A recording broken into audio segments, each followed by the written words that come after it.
I want to welcome you to When It Hurts, the benefits of integrative pain management for people with cancer. And my name is Mary Alto.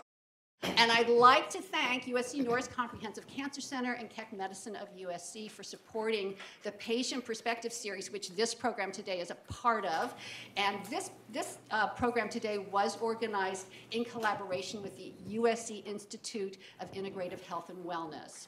So today our featured speakers are Dr. Jeffrey Gold and Dr. Toby Fischel, who will be talking to us today about complementary medicine and pain management. Before we begin, a couple things. One is, for those of you who are joining us virtually, Q&A's been disabled, and please post your questions to the speakers in chat if you have them, and we'll try to answer some questions at the end of the hour if we have time. For those of you who are here in person, you may or may not have noticed that other table outside near the check-in table. And that is the All of Us research program. And I want you to please consider, if you don't know about this program, stopping by that table on the way out. This is an NIH program that aims to recruit 1 million participants by the year 2028, which is 4 years from now. And apparently they're right on track with those numbers. The goal is to create a very large and diverse database to be used for advancing precision medicine and healthcare and personalized preventive healthcare ability for everyone. So please take a look on the way out. My family's enrolled in this study. I know a number of you in here are already enrolled, and I know your families are too. So those of you who aren't aware, please take a look. So I want to move on and introduce our speakers. Dr. Toby Fischel is an integrative clinical health psychologist and the former co-founder and co-director of the Osher Center for Integrative Medicine at Vanderbilt Medical School. Dr. Fischel is currently the GME Director of Residency Wellness at USC, Los Angeles General Medical Center, and teaches integrative approaches for chronic pain in the USC Master's Program. She also has a unique clinical practice where she incorporates self-compassion, creative arts, mindfulness, movement, depth psychology, and the healing medicine of community, music, and the natural world.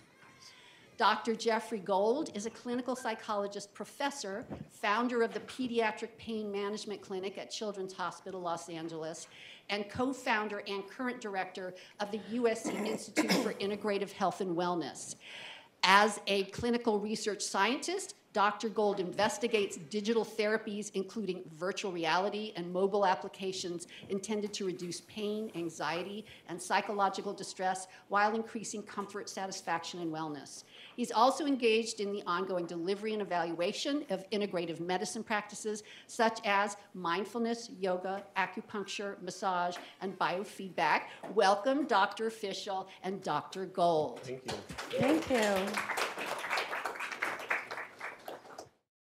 As we're eating, as we're open those boxes, just rip open those boxes right now. Open your cans.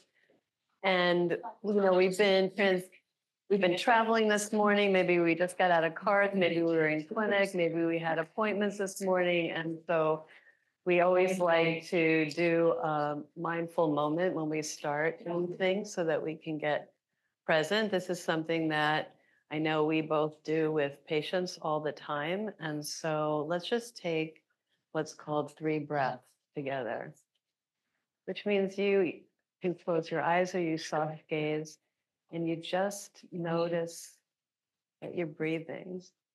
So take 1 in and out, and a second one.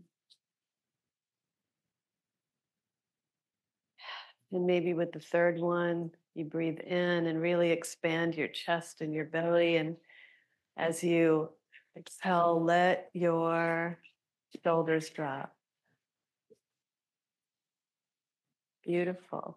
I always wish that we were videotaping the audience, right? Instead of us, because you all look so serene and beautiful.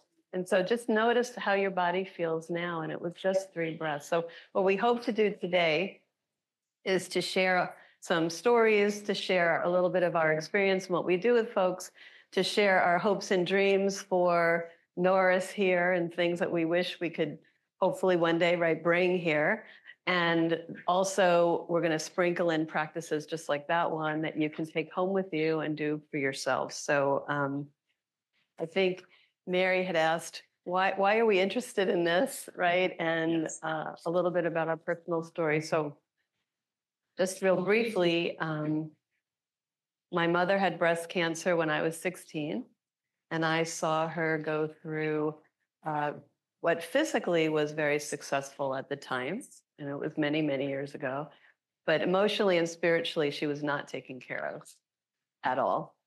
And it was devastating in that regard. And there were many unfortunate consequences because of that for her, for our family, for myself. And it also actually helped me steer towards becoming a clinical and health psychologist because I didn't want anyone else to actually have that kind of experience. And regarding pain for myself, it was about 14 years ago, and I was on campus at Vanderbilt, and I had a terrible fall. And what looked like something that should be very easy, and I should have gotten well within a month, nothing was broken, but the fall was really bad, and it was all soft tissue damage. And I literally was in severe pain for over 2 years. 2 years. The first year, I couldn't sit down longer than a half an hour without getting up and having to move and stretch. And because I was at my own integrative center, I availed myself to everything there. So, and I was very lucky. So I could go across the hall and I can get massage, and I can go across the other hall and I got acupuncture, and I went across the other hall and I had a physical therapist that did myofascial release. And it took all of that. It took all of that, and my insurance paid for some of it, and the other things that insurance didn't pay for, they were all my colleagues and friends, and they just did it for free. So again, I was very lucky. Most people are not that lucky. What I did get out of that experience was I thought I knew what pain was. I thought I knew what pain was. I had all of the academic learning about pain, but when I had it in my body, I learned that it was a spiritual devastation every day. It was, my anxiety was through the roof. I wasn't sleeping. I was tired. I was exhausted. I was aching. It affected everything. And then when I started getting better, I was like, oh, now I know what my patients were actually saying to me. So in that regard, it's a blessing, but it was a horrible blessing. I wouldn't wish it on anyone. So I care about this topic very deeply from a personal level. And because I see people get relief and ease every day by integrative medicine. And so that's why I'm here. That was beautiful. Thank you. Yeah. I love this man. He's an awesome man. Thank you all for being here today. Honestly, it's really a privilege for us to be here with you and to have an opportunity to talk about something we're both very passionate about. This is work that we love doing. You know, if you do this kind of work from our points of view, we're really never working. We love this in our careers and being able to serve our community. So thank you so much for being here. It's really important to us. I came into the field of chronic pain management initially in the early 1990s, starting with patients with sickle cell disease. And the hallmark symptom around sickle cell disease is pain. That's usually a diagnostic that brings people into the hospital for care, is around pain. And it's super complex, right? Anybody with a chronic illness has complex symptomatology as a function of that. So really, when I was recruited down to Los Angeles to come here to USC and also at Children's Hospital 22 years ago, the challenge was start a chronic pain clinic for children and adolescents and young emerging adults, which I was like, sounds great. So myself and a physician started the clinic in 2002. And it was he and I, and we were treating patients, lots of them who had chronic pain. And the issues that we were managing and that we were getting some relief around were just really minuscule, right? It was medication management, some talk therapy, some psychotherapy, some clinical hypnosis, some of the practices that I was prepared to deliver. Quickly became obvious that was not enough, right? People are living with a chronic illness. That means that it's not just looking for some kind of silver bullet or some panacea that's gonna make it all disappear. It doesn't usually work that way. Pain management in the title is learning how to manage and cope with your condition. So I was landed there at CHLA and here at USC to develop that program. So quickly started bringing other people into the program. massage therapy, acupuncture, mindfulness practitioners, yogis, biofeedback services, things of that nature. So that's what landed me here in Los Angeles and has really kept my flame burning for this work, because I see it every day, no matter what institution we go to, no matter which patients we meet, they have needs that go far beyond the biologics, right? That does not mean the biologics are not important. You'll hear Toby and I both say that. It's very important. Medications and interventions are a necessary part of care. But there's so many other things that we bring to our patients and to the programs that we're involved in building. And that's really what we're here today to talk about with you, is how do we bring that to bear here at USC.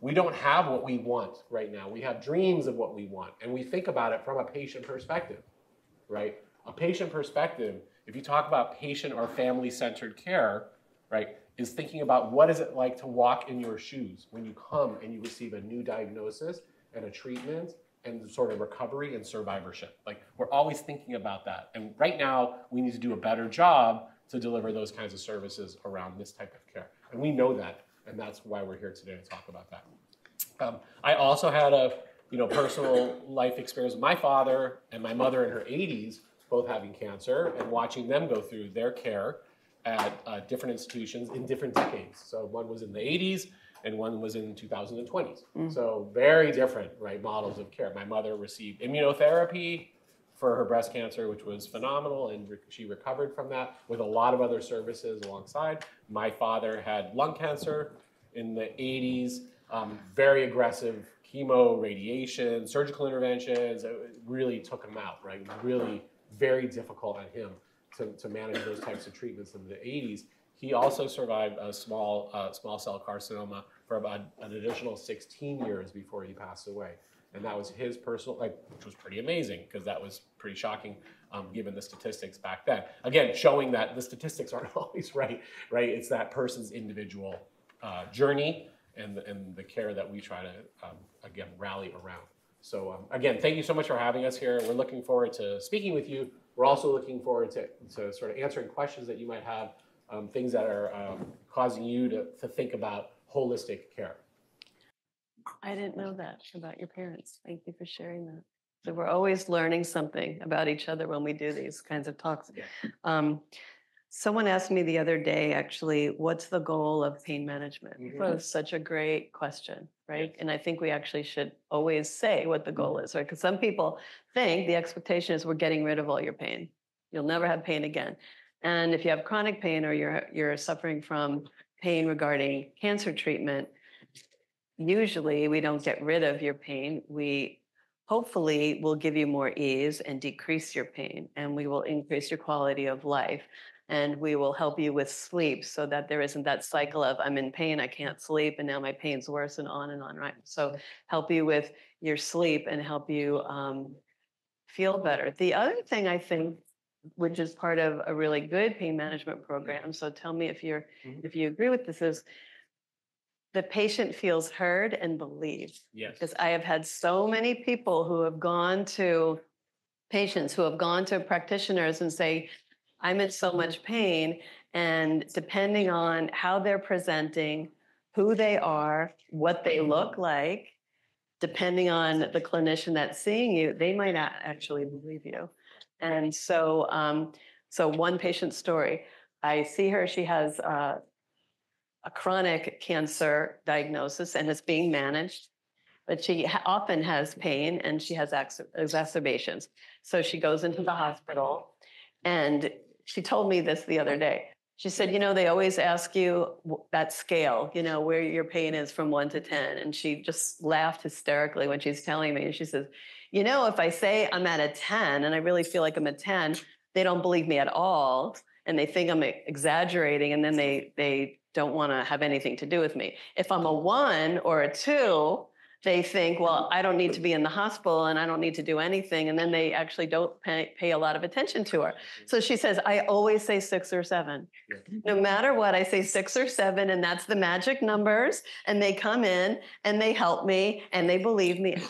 That is the most, thank you for sharing that story. And crazy, right? That's crazy. So yes. What do you think about that? Yeah, I think that we often see patients that come through clinic who have 15 out of 10 pain, and have been told by 20 different practitioners that they don't really have it. It's kind of in their head, right? And so we spend a lot of time, Toby and I, educating patients and families about the sort of biopsychosocial, spiritual nature of pain.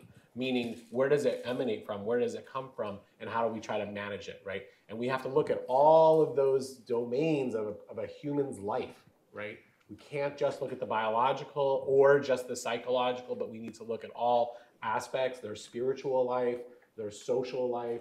We have to look at sleep, like you've mentioned a couple of times. Like, you have to look at all of those things to really fully appreciate and help a person move that needle. We always talk about in pain clinic how it's, if you can get functioning higher, meaning you're getting out more, you're going to your job, maybe you're going to school, whatever it is that you do, you're doing more of it, maybe you're gardening, etc.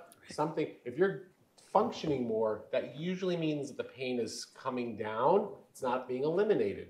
So it really should be called function clinic. That's what we talk about and laugh about, is that it's really about getting that person to get back into their lives as much as possible, and then they start to see improvements. And so getting over that first hurdle of believing your patient, spend a lot of time with residents and fellows saying, there's no advantage to being the CSI or FBI agent on your patients.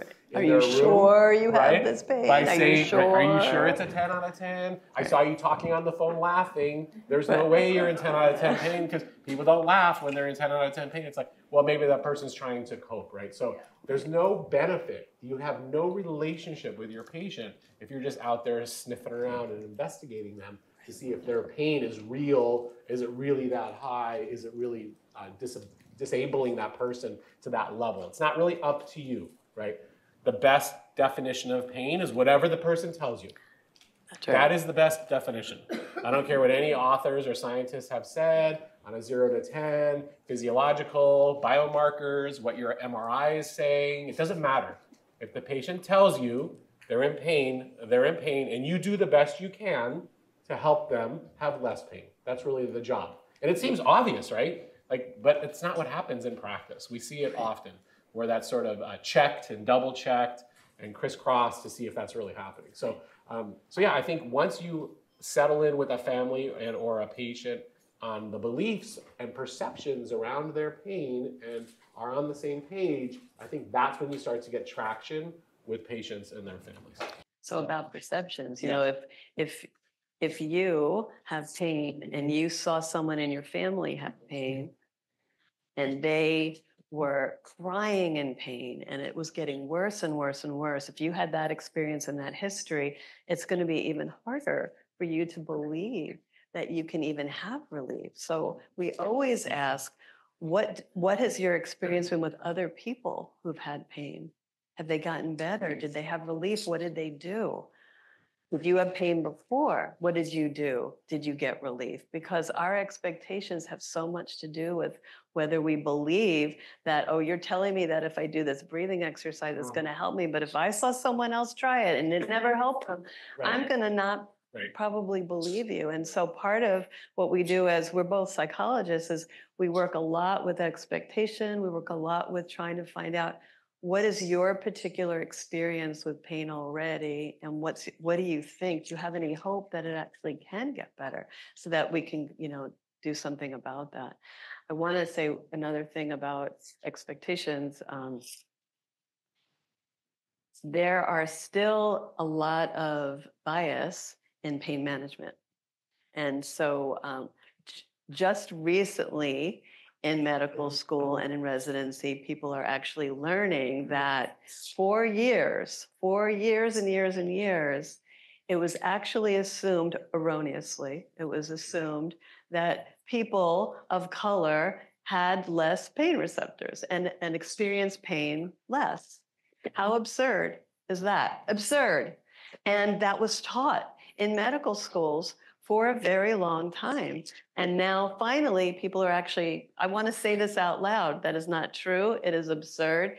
And we have to believe every single person and what their experience is. But the inequity in healthcare is still alive and well. And I'm proud to say that at Keck, we are trying to talk about these kinds of things and share this kind of knowledge and say and debunk these terrible myths. So I think that's No, really it's important. wonderful. That's really important to recognize that pain perception is impacted by many things, biases and previous experiences, and how we go about treating those who are in pain based on our own personal experiences. And so there is a requirement where we are listening more, we're understanding how different perceptions can impact care, and how we work collaboratively. I mean, I really think that's what it comes down to, trying to get healthcare workers to work collaboratively with patients on a one-by-one basis and not just what the literature says.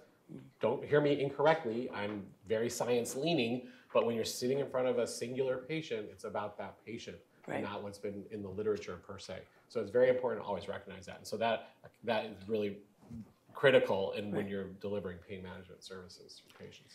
So some of the things that we would love to have here, we're going to sprinkle some experiences now. One is guided imagery. And what's beautiful about guided imagery is you can go on YouTube, you can do an app. Napperstack has amazing apps, and clinicians can learn to do guided imagery. You don't have to be a psychologist to do guided imagery with your patients. My husband, who is a pediatric endocrinologist, got trained as a certified guided imagery practitioner so that when he's working with children who are anxious, stressed out, they're gonna, you're gonna have to give them needles for their diabetes and they're freaking out. He says, come over here. And he does a little guided imagery, and all of a sudden they're calm and they do what they need to do and they walk out the door, and it's magic. And I know residents and med students who watch him go, that was magic. Like, it kind of is. So we're going to do one right now. So this is a real basic one called Safe Place. How many people have done guided imagery? Just raise your hand. Okay, Oh, good question. So a lot of people, yeah. Okay, good. So if nothing happens, that's fine. If something happens and it's good, great. And if you don't like it, then try a different one later, because we have to actually find our own way to do guided imagery. But this is usually one that's a really nice one. So we're going to close our eyes again, or soft gaze. And I invite you, as you're taking slow breaths, to take your mind to a beautiful, safe place you've been to before.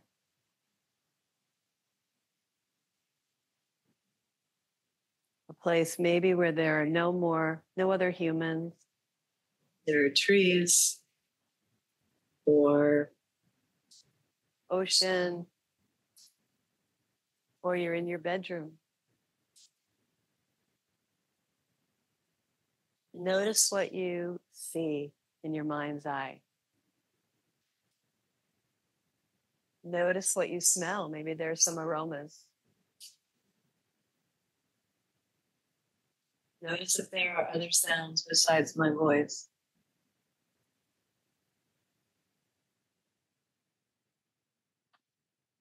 And know that you can go to this place over and over again. And maybe take a nice deep breath while you're in this beautiful, safe space. Anything that you're holding on to in your body, see if you can release it through the exhale. And leave it in this beautiful space. I even invite you to take an inhale with your nose. And let's exhale with our mouth, making a slight ocean sound. That makes our exhale longer. It engages our relaxation response. Beautiful. So when you're ready, some of you might want to stay in your space, but if you want to come back to this room. And let me just ask, Jeffrey, what was that like for you? What did you notice in your body? Yeah, the relaxation response is very strong, and irrespective of what's happening in the room, even though we're sitting up here knowing we're speaking with you today, which could create lots of anxiety, right, and discomfort, It's just as a way of settling down the nervous system and feeling more and more calm. And then I started geeking out, thinking about my neurophysiology and my neuroendocrine response around stress. I did not do that at all. I was like, whoo. But I do think it's important, like, that people do recognize, why do we do these things? Right. Like, why are we doing why do people want to make us breathe all the time? What's with this mindfulness stuff? Like, this is just, this is just hooey, or like, it's like voodoo. Like, why are we doing all this stuff, right? But if you go to the literature, right, if you really look in the science and you drill down the relaxation response and what that allows your body to do in opposition of the stress response. Like, I can throw books and volumes of journals at everybody around what happens when we're peaking a stress response chronically. Like, what happens to our brain and to our body and to our soul and our spirit when we're peaking stress all the time? So this is the opposite. This is the reason why we want to engage you in breath work, right? And relaxation, and taking you to places that are calming and relaxing so that you come down. It's all about regulating, right? We're teaching you how to regulate on your own, separate of a medication, right, that you might take for anxiety, right? And often, if you do guided imagery or breath work or any kind of mindfulness practice, and you're engaging the relaxation response, you need less medicine, Correct. Which is really great, because often there are side effects from medicine, right? Even the ones that we want to take and that are helping, there are side effects. And so we have less GI issues, and it costs less to have to you don't have to pay for so much medication. And so it's in combination that can be really helpful. So safe, beautiful place. We often use that when someone has a painful procedure they're getting ready for, right? I know when I had to get a breast MRI a few months ago, and it was my first breast MRI, and I was terrified. And I still, from the fall, every once in a while, when I'm very anxious, my body seizes up. This is naturally what we do, right? We get tense, we get tight. My body seizes up. I start having shoulder pain where I fell, and now I need to sit still for 25 minutes, right? With ping, ping, ping is happening, right? And so I took myself to this really beautiful place, and I did this practice for myself, and it was the only thing that got me through.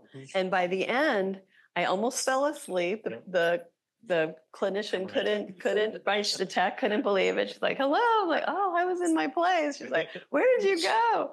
And my shoulder didn't hurt anymore, because what happens when we're highly stressed and we're in pain, our body sees up. And so we have to do things that engage our mind, but also engage our body to soften.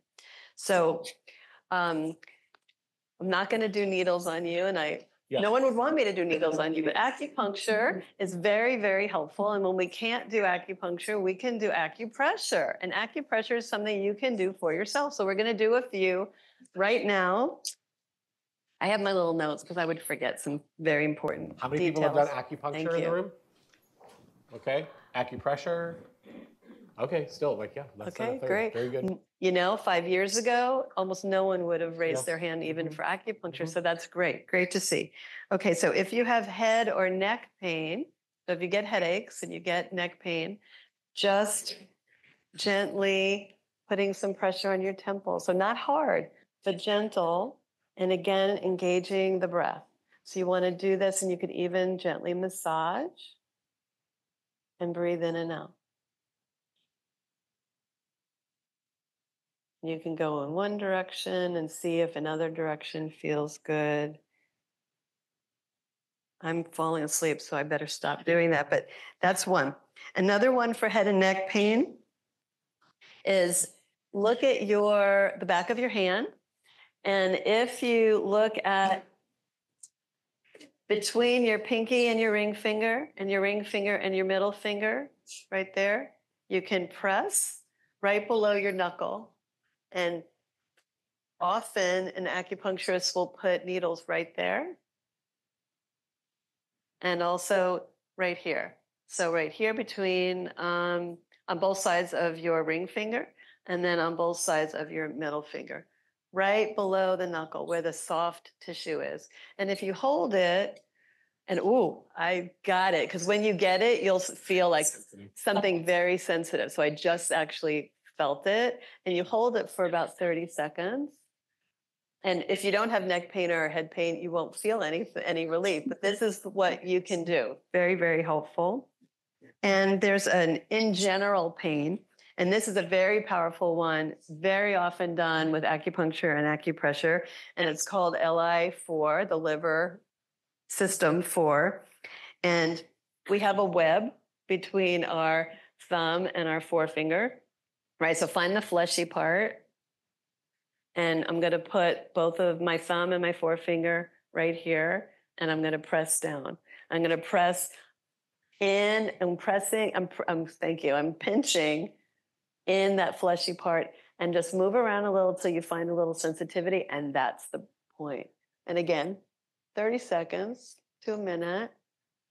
And if you have pain in your body, this starts bringing natural endorphins and other chemicals that actually help with your pain. And one last one, this is for low back pain. A lot of people have low back pain. This is a fun one to do. So between your pinky and your wrist, there's a spot. So if you take your hand like this, so I'm looking at my hand and I'm moving it so I'm creasing my pinky to my wrist. Right there at the crease, that's the point. And I'm going to take a finger and I'm going to press. This is called SI4, a very, very common acupressure point. What's nice about acupressure is we like to teach patients things they can do at home, where they don't have to go to a nurse or a doctor or a clinician. They don't have to call and say, what do I do? I'm in this pain. How about you do a guided imagery, a breath practice, acupressure first? And if you get relief, isn't that wonderful? Right. Okay. Thank you. That's wonderful. Next one is a body scan. Now, a point about body scans when you have pain, please, just keep interrupting. No. I want you to interrupt. No, so acupressure points. So if you think about traditional Chinese medicine, right, TCM, we call it, has 3 pillars of activities for health, right? In the Western world, we use them after somebody's already gotten sick. That's the problem. That's why it doesn't always apply. So in traditional Chinese medicine, you have Qigong or some type of movement, herbs, and also acupuncture or acupressure. So in different cultures, people sort of embrace these practices. And doing it all the time for prevention. Correct, right. For prevention, right? But we don't live in that culture here, unfortunately, unless we bring it, right? Unless we require it, unless we advocate it for ourselves. So that's really, when you think about these types of traditional Chinese practices, once you have that model, like we're just applying it to, tertiary or quad care, when really it should be applied at prevention, right? So that's really important. So, there's lots of good literature that support that these practices, herbs and Qigong and acupuncture, acupressure, do provide symptom relief and management as we do our practices all the time. But it's good for you all to be thinking about that model, that paradigm at the same time. Right, thank you. Yes. Yeah, to not wait till your pain is at a 7, 8, 9, 10. Sure. Do it earlier, right? So often people are doing full body scans, and when you do like Mindful USC, the wonderful app, it's usually a full body scan. But when someone has pain, I'm very careful not to do that, because we might be doing a body scan and I bring them to their elbow and I'm bringing their attention to their elbow and they're like, well, that's where all my pain is. Why would I want to go there, right? So very important for you to tell your clinician, and if you're a clinician, to ask, do you have any pain right now? And so what I'd like to ask you to do is scan your body and see if you have any parts of your body that actually feel at ease, calm, and good. It might be your right pinky. It might be your left earlobe. It might be that small. It might be your left arm. But find a place that feels calm, has ease, and no distress, no pain. Raise your hand if you've found a place. Could be as small as your pinky, or yes? Okay, great. So I'm going to ask you again to close your eyes or soft gaze and bring your attention to that place in your body that feels calm and at ease with no distress. And as you're breathing, I'd like you to imagine you're sending breath to that place. And the breath might even have a color. Maybe it's blue, maybe it's green. You're sending a color of breath to this space that feels calm and good and not in pain. And imagine, if you will, that that space gets a little bigger and a little bigger with each breath. So if you started with a pinky, maybe your whole hand is covered in this color. Beautiful. Again, you can stay in this wonderful, lovely place or come back to our room here. And why we do that kind of practice is we want to, after a while, if you're in pain, your brain actually is paying attention to those signals and is going over and over and over to that place in your body. It's very sensitive, right? It's super sensitive. And it's going, oh, my elbow, oh, my, like for me, oh, my shoulder, oh, my shoulder, oh, my shoulder. And we actually build neural pathways of pain. We want to actually help someone build pathways of ease and calm. And what we now know, 30 years ago, we thought once you're 21, 22 years old, you aren't building any more neural pathways. But guess what?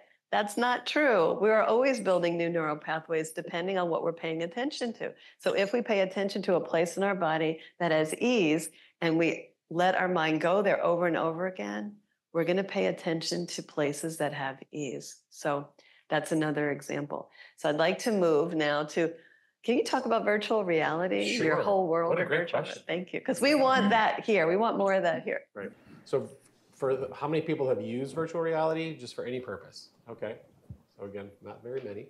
So everybody thinks of it as a gaming, entertainment, et cetera, which is true. I mean, that's part of why it came out, for entertainment purposes. But in healthcare, so we started applying VR technologies or AR or XR, which is augmented reality or different types, for healthcare purposes, right? So some of it can be focused on what Toby's been talking about, is how can we use it to practice mindfulness, breathing, guided imagery through visualization, right? You're actually seeing something, you're not just imagining that you're seeing something. So people are using it in a variety of environments like that for pain management, where they can do like an augmented guided imagery, clinical hypnosis type of experience, right? So a lot of people in the field of pain who focus on acute pain, so something procedurally, or chronic pain separately, have only started recently to make that connection. So unfortunately, if you have lots of acute painful procedures in your human experience through your care, as a child or as an adolescent or as an adult, those can become cumulative and they can really add up. And you can go from what we call acute to chronic pain. And that's where the problem lies. So in the pediatric world, I started applying virtual reality techniques into procedural pain management. So kids going through IV starts and kids going through chemotherapy and port access and blood draw and things of that nature. So we would introduce a virtual reality game while they're going through their procedure, and we determined that they were having a lot less pain.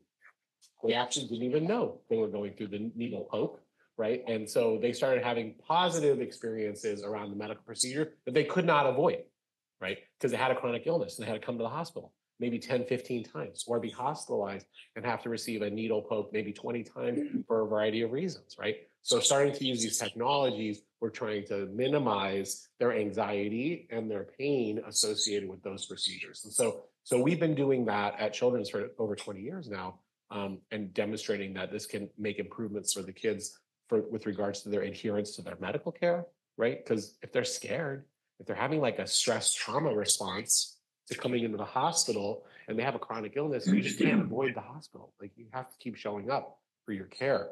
And so if you start to develop a stress trauma response to your own medical care, that kind of flies in the face of trying to get your best care possible. So we're focusing and targeting in that area to try to minimize some of their fear, anxiety, and pain about that as they are sort of growing up through their chronic illness. So, and in the adult world, there's been a number of studies demonstrating for chronic low back pain and headaches and other areas, around the use of virtual reality technologies, either at hospital or even at home, for decreasing some pain. So but we're really early. Like, there's not a magic sort of pill here or anything. It's has applications that we're beginning to study and better understand. Also on applications. So digital therapeutics also expand into smartphones too, right? So not just VR technologies. Right. So there are a lot of apps and things that we can do on our own phones. From mindfulness, right. guided imagery, Right. breathwork relaxation. There's things like, and I'm agnostic, but things like Headspace and Calm and other products on the market have been marketed for these purposes. And again, it's teaching yourself, if I just have a gym membership, but I never go to the gym, I don't really get any healthier, right? So it's the same thing with these apps. Like, if you get them and you use them, you can have benefit from them. If you don't use them, then you're not going to have any benefit. Right. I'm going to do one other practice, and then we're going to look at questions, if that's okay. So last time I was here, I talked a little bit about sound and music healing, and I think the raffle winner won Mitch Gaynor's sound healing book. So if you have never heard of Mitch Gaynor, he was an amazing oncologist who used singing bowls with his patients as they were recovering, and saw that they needed less pain medicine. They actually got better faster. Their quality of life was better. And it was by being in a group a few times a week, listening to singing bowls. So I didn't bring my singing bowls because they're too big, and my little ones don't really, in this atmosphere, get the picture, but I brought koshi chimes, and these are Japanese chimes that are pretty amazing, and I'm going to just ring them for a moment. Just a patient story, though. So I had someone who had a lot of sexual trauma, and then she got cancer diagnosis. So she was already shut down in her body because of the sexual trauma, and she came to see me, and as she was seeing me through therapy, she got a cancer diagnosis, and then she had pain. So she had pain, or she had nothing. She was numb, or she had pain. She never felt good in her body. And she would say, I don't know what it feels good in my body, so I'd rather just not feel anything, right? So I said, and we tried all kinds of talking and moving, and nothing was really getting it. It's like, I have a magic bullet here. I have a magic thing in my office. I have lots of toys in my office. And I said, let me try these koshi chimes. And I played them over her head and then over where her pain was, which was mostly in her arm and on her side. She had a lot of procedures there. And what I saw was a transformation in her face. She went from numb to anxiety, because now she's feeling something in her body, and she thought she'd feel pain, and then bliss on her face. And then she started sobbing because she said this was the first time she felt her body in a good way in 10 years. 10 years. She's like, I feel my body and I feel okay. I feel good. What's going on? And then she freaked out because what's happening, what's going on? And then it was a doorway to the rest of the work that we had to do. So my story is, I was in a plant medicine ceremony, and I felt horrible. And I was sick. I was really sick. I was throwing up, and I felt horrible. And I kept saying, I remember saying, I'm dying. I know I'm dying. And the facilitator tried her best, and nothing was making me feel better. She said, this is how I know about koshi chimes. I got them because of this, because of my own experience. She got out koshi chimes and played them over me. I stopped throwing up. My anxiety was gone. It took like 5-10 minutes. And then I felt like I was literally with angels in heaven. Now, some of that was the plant medicine, and a lot of it was the koshi chimes allowing me to calm my whole body down, and I didn't feel sick anymore. So I'd just like you to hear it.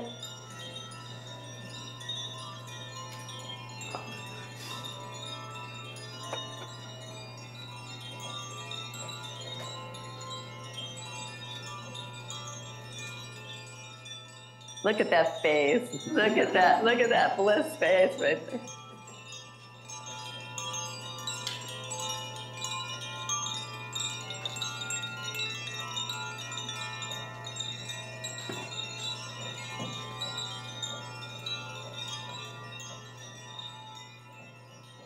So you might wonder, how does this work? There is a lot of literature about the power of sound and vibration to calm the nervous system down, to move you from sympathetic, which is the fight, flight, freeze response, to the parasympathetic response. And so it works on that. Lots of other things that you could read in the literature, but singing bowls, koshi chimes, singing, humming, all of that actually can soften your body so that you're not so tense and release all kinds of the good hormones that we want. Yeah, I heard when Toby first picked up the chimes, I heard a couple of people go, "Oh." Right? Isn't that amazing? The power of sound and vibration is amazing. I mean, we feel that in our car. How many people get speeding tickets when they're listening to their favorite music? I mean, right? There's something that kind of gets you going, right? And I think music and vibration is in these types of capacities are very healing and very powerful. Very important to our toolbox. So, Mary, do you want to read some questions? I want to say something really quick before we go to Q&A. You know, it's wonderful that everyone's come here today, and hopefully you'll gain something, right? That's always the hope of anybody who gives a talk or sits in a meeting, right? You walk out with something, right? And I'm not going to make you think about these two things, but I'm going to encourage you to be an advocate for yourself, right? This is what it comes down to. I lecture residents and fellows and attendings all the time and remind them that they're the gatekeepers for this care for our patients, honestly, right? So if you don't have a physician or a nurse or a psychologist or a social worker advocating for you, for your care in ways that you want, then you need to lean in the best way that you can to try to get these kinds of services for yourself. I really think that's very important, right? If we don't do that, then it won't happen. The director of Norris, everyone here can write to the director of Norris and say, why don't we have an integrative center? Correct. And if you look at the statement by the NIH, which is the National Institute of Health, right? They kind of dictate what happens here in healthcare, especially in the science leaning side. They have a model called whole person health. Okay? They advocate for this, what we're talking about. We've barely scratched the surface, but what we're talking about today is advocated at that level. But we don't see it reflected at USC or other institutions where it should be, honestly, right? For your best care. So just something I want you to roll out with today is a little kernel of how to be an advocate for yourself. Ask a family member to be an advocate if you're not comfortable. Ask somebody on your health care team to be an advocate if you're not comfortable. But somewhere in that mix to access these types of services in a meaningful way is really important for your overall healthcare. And we don't want you to miss that. And that's really why we're here today, is to talk about these things and ask questions, answer questions that you might have. But at the end of the day, we all walk out of here, realize that we believe in these services, right?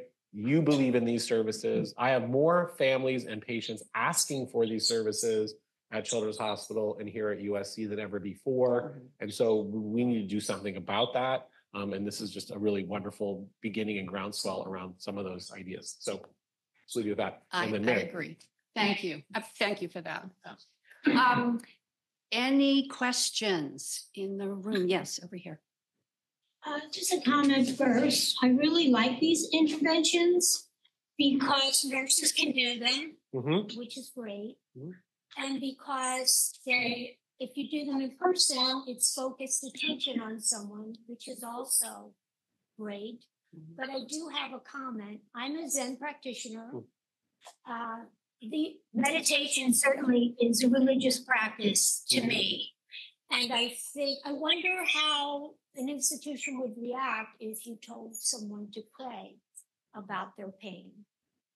So I do think that it's the roots in Buddhism and as religious practices are often not talked about or overlooked. Right. Thank you for that comment. Right.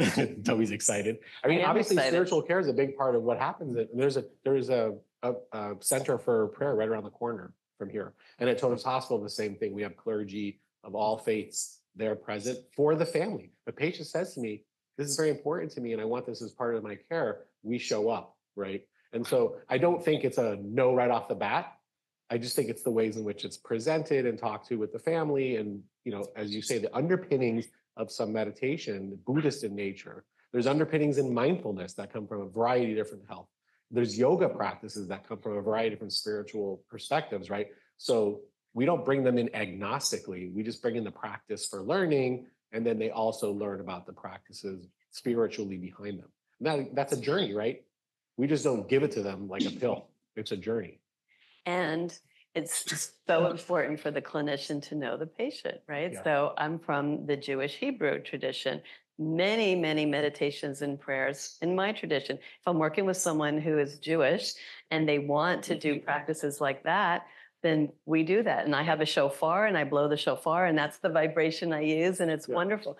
I work with people who are Catholic. I work with people who are Buddhists. I work with people from all traditions, atheists, agnostics, pagans, all of it. Yes. And so we talk about what their faith is, if they have a religious practice or not, and what feels good to them. And so not everyone's going to do mindfulness, but someone might be doing stretching or music. Some people might love doing mindfulness practice, the safe space. That safe space practice is not rooted in any religious practice or tradition. It is let me take my mind and put it somewhere where it feels safe and good. And so, so appreciate that question. I work with people in the spiritual realm all the time. That is another piece. That's a 3-hour conversation that we could have. But very important to know who you're working with, and to not force anyone to do anything that does not feel good and not feel right for them. So thank you for that. Thank you for the question. Other questions? Yes. Well, my green light isn't on, but Speak loud. Go. doesn't matter. Green means go. My question is, at what age can a child benefit from these practices? How young? I mean, infancy, think about infancy. I mean, a lot of us do massage or touch, right? And, you know, some of that really early 1950s literature about infants that weren't touched, like Harlow's monkeys and all this and that, and they develop all kinds of strange stereotypies and whatnot. Like, so we know touch is important. So like even at Children's Hospital, we'll sometimes have families who won't touch their infant in the incubator because they're worried they're going to injure them or something. They're scared, they're nervous. And we're like, no, lay your hands on your baby, like touch them. They need to feel your touch, right? We're connected animals, right? So massage, obviously, from infancy, acupuncture from infancy, right? Mind-body practice for maybe the care provider, the auntie, the grandmother, the mother, the father, the whomever who's raising that, you know, you're doing that work with them, which is having an impact on their infant or their toddler. I mean, and then just all the way up. There is really no age parameters around the practices, even putting toddlers in yoga positions, like, you know, being able to work with them on the, you know, floor time is an evidence-based practice in psychology for early childhood. And some of that is being on the floor with the kid and being physical with the kid and moving around with the kid and et cetera. So it's sort of, there is really no age limitation. There's a wonderful study where mothers who just gave birth to very, very little premature babies, and they're in the incubator, and they take the mother, they put the hand on the baby, and the mother starts singing, gentle singing, and all of the vital signs of the baby starts normalizing, as well as the mother's vital signs, and they start being in sync. Astounding, astounding studies on that. Not voodoo. No, it's magical. I mean, honestly, this is like it's magical, but it's necessary. It's essential and natural. Correct. Natural. Absolutely. So we have a couple of questions from our virtual audience or comments. We have a question for okay. too, One more and here. then virtual. Let's Okay, make sure we do we're losing time here, but go. Yes. Do you find that I'm doing right now doing pain management, PT, and all these things, but it's very siloed. Yes. And it's hard to get a real feel for what you should be doing when somebody tells you move this way and the other person is saying, well, don't do this. And then, and there's no way in the medical realm right now to get it all under one space, one provider, one anything. any suggestions on how to? We need our Try to integrative work medicine better. clinic. We do. And I think if we had more quarterbacks, so often Right. at Vanderbilt, I was often the quarterback for patients. So as a psychologist, I knew all of the providers and I would actually talk to all the providers. Correct. And I would make sure that the patient actually understood what everything was saying and that the clinicians understood too.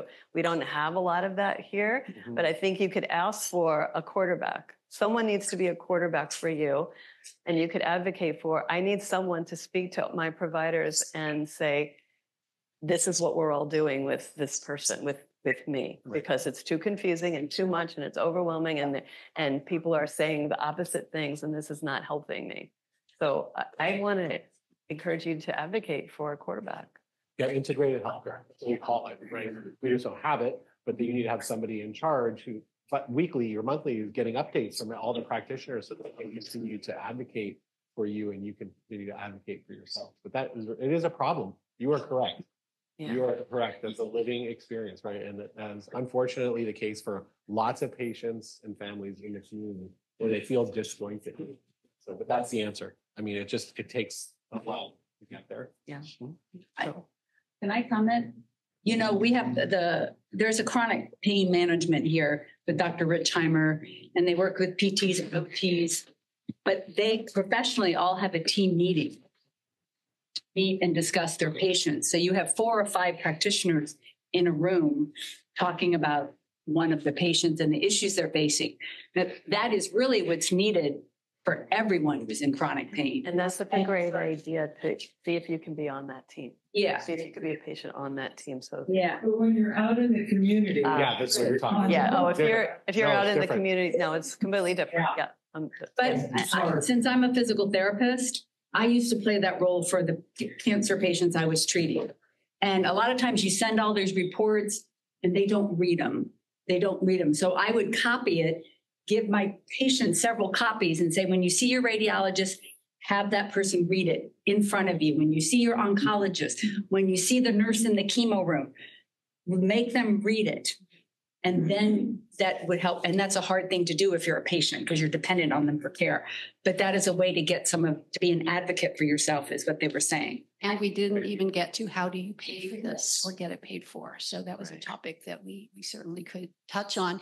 To be respectful of people's time, if you need to go, be my guest. You know, we won't think you're rude. I would like to ask a few more questions though.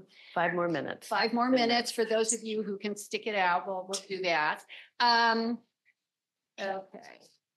Thank you for coming. Thank you for coming. Thank you Thank you for coming. We understand. Good. She's good, right? Good. Good time. Chimes are good. Okay. We'll come to you. One of the questions, I read that Medicare covers acupuncture for, quote, chronic low back pain, unquote. Does it cover cancer pain too? Medicare, do we have any idea? I don't know. Does not. No, Yeah. does In not. general, it does not. That is something to advocate for. Okay. It's very limited. And this may have been touched on, but I'm seeing a doctor who specializes in conventional pain management. Will they suggest and refer me to specialists in holistic pain? It depends. Yeah, It really depends on you have to ask for it. right. You have to ask for it. Please ask for it. Right. Some might make referrals, but others will not. It So- might not be on Right. on the forefront of their minds. They might be great supporters of it, Mhm. but if it's not in their clinic and they're not Right. those practitioners, if you ask for it and say, bring them one article that says acupuncture for pain management and say, I would like to go and get this. Most practitioners will say, of course, let me refer you. Right. Any questions? I don't want to, oh, yes. Of course. I just wonder, we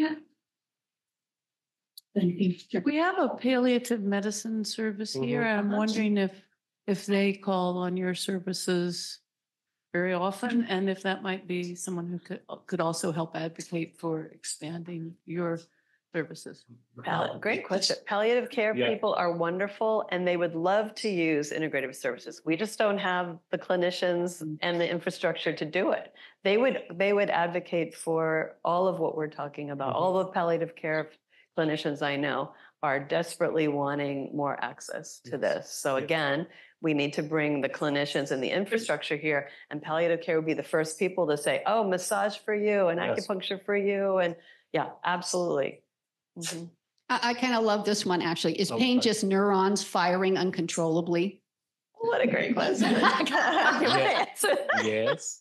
Well, I mean, I think it was talked about during Toby's part when she was mentioning that it gets patterned. Yeah. So yes. So when you have a chronic firing of pain, so for example, in the population that have experienced an amputation, right, where they were having pain in that limb and then that limb is removed and the limb's not there anymore, they're still reporting pain in their foot. Well, why is that?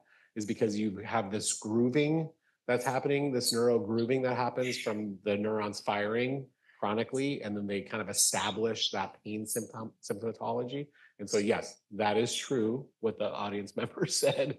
It is neurons firing in a way. And that's why our practices that we did today and we talked about are ways in which you can control and turn down your neurophysiology over time. Not a single session, but over time you learn how to do that, right? And then that's how you start to turn down the firing of the angry neurons or the neuroreceptors. So right. So it's the neurons, and it's our expectations of the neurons, and our history, and where the in your body, where the pain is, and who is supporting you, and your psychosocial status, and all of that is pain. Yes. So it is a full biopsychosocial spiritual experience. Okay, so someone here actually asked for a website also here on here. Oh, I'm so sorry. And my answer to this is we can get back to you with a resource for you for the website. Yes, I'm sorry. Go ahead. Oh, okay. Can you hear me? Yes. We can hear you, but You know, decades ago, we had holistic medicine come on the scene, and yet we're still treated categorically. How do we move more and more towards clinicians who just don't think in their silo, but think of, oh, this patient is not just biology, they're psychology, they're spiritual, et cetera, et cetera. Do we wait for a new wave of clinicians, figuring that maybe the older clinicians are just not going to move, or I don't know. I want to point out a med student here. New generation. And I'm pointing her out because she's here because she wants to learn, right? Ronnie came to our LEAPS program this year. Oh, okay, great. Our LEAPS program is a program where nationwide, any students, med students, occupational therapy students, physical therapy, any student in the medical field can come and learn about integrative medicine and leadership, and then bring it back to their home institution. And so Ronnie's one of those future physicians who is going to advocate for you and bring this new wave. The other thing that we can do is what Jeffrey said earlier, which is call and write to every leader at Norris and at Keck and say, UCSD, Irvine, Children's, UCLA, UCSF, how many programs just in California have integrative centers, but USC does not? Why is that? If everyone actually did that and bombarded them and asked them why, we, who are premier medical center, we do wonderful things, but we do not do this. So we're missing the lens that you're talking about. We're missing this lens. That's the only way to get there, because then they will actually find the funds. We have the people who are very interested in building it. We just don't have the funds to do it. But I'll take the other side of that spectrum, which is the more seasoned clinicians. I mean, I've found there's an inverse relationship that sometimes the more seasoned clinicians recognize that biologics aren't enough, and they're actually more open to leaning. They just don't always have the resources locally to make those referral connections, right? So they might be thinking about it, want to refer it to the first patient, but they don't know where to send them, right? So part of the groundswell is also educating our existing community. I do believe that physicians and nurses and other healthcare professionals would be open to it if they knew where to send the patient. That's all. I think that's the short problem, is that they just don't know where to send them. Right. And they don't really want to send them all over Los Angeles because that's really hard on a patient. Like the conversation should be, say, hey, this is happening for me. And your provider says, okay, well, I'm going to start this new biologic and I want you to go to the integrative medicine center to meet with the mind body practitioners, the physical therapists and the massage therapists and the acupuncturists. And I want you to start working on this. You can do this work with them while we see how the biologics are working for you. Like that's the conversation. It's so easy. It is the easy button. It just doesn't exist here on campus. But so then it doesn't matter if you've been practicing for 10, 20 or 50 years, or if you're a new oncoming medical student. I think then everybody gets into the culture, which is this is how we do it here, right? And it's effective. Like we have to do the research around it too to show that it actually has impact. Yeah, and of course, part of it is educating patients because patients have a mindset of, well, there must be a medicine to take care of this. Right. And I don't have to work at it. Right. To take the medicine. 100%. Right. That is 100% true. Right. And then the folks who want to work at it will do it, and the ones who don't. And I have this in my clinic all the time. A family will say, we only want to do medicine, or we want to do anything but medicine. Eventually, they end up doing everything. Right. It's just learning and educating, and it just takes time. You know, it just takes time. So we're going to close out. We're going to Yes. close with that because that's a really We have powerful a message. closing practice. Oh, you do? Okay. Yes, so we closing have to always practice, have all a right. closing practice. It's going to take 30 seconds. The closing practice is actually humming.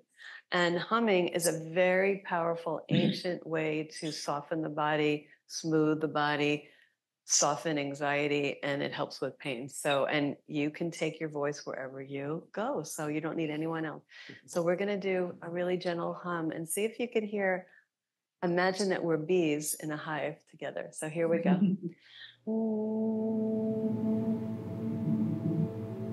Take a breath when you need to.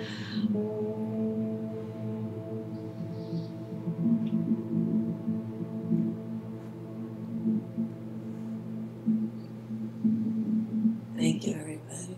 Thank you. Thank you, everyone. Thank you, Dr. Gold and Dr. Mitchell.